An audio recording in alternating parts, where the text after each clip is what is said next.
Gönlüm ata nasihat isteyir, dillerine kurban olum hayatım.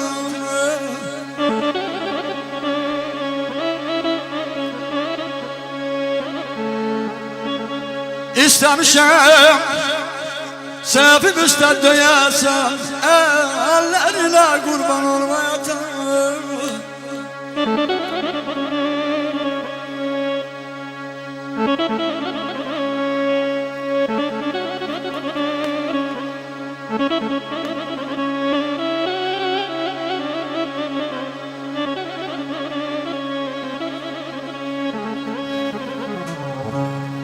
Ataya sen oğul cüten solatmış,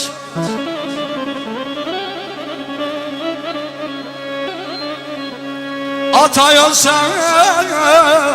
oğul cüten solatmış, kız ağlayma bana sesler yolarmış.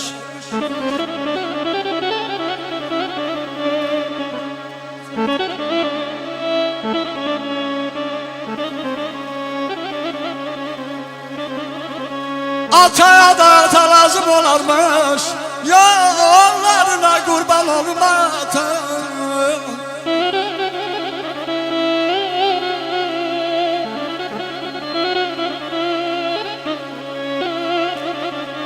Mehmenem sen yurdunda bilmeli, kara çekir haftamanı ilmeli.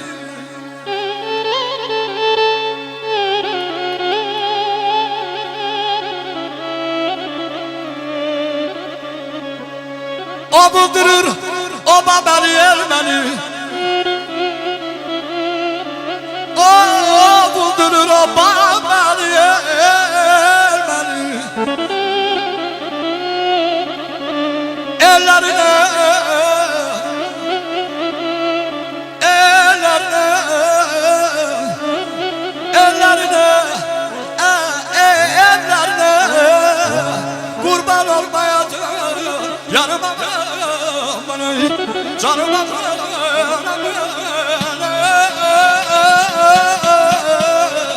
aman aman, aman haydi aşkım. Beyt oyunla oynasa değiller ki koşarlar, adam gelemez üstüne düşmeden bir koşur. Beyt oyunla oynasa değiller ki koşar, adam gelemez üstüne düşmeden bir koşur. Toytunu bir alsalım,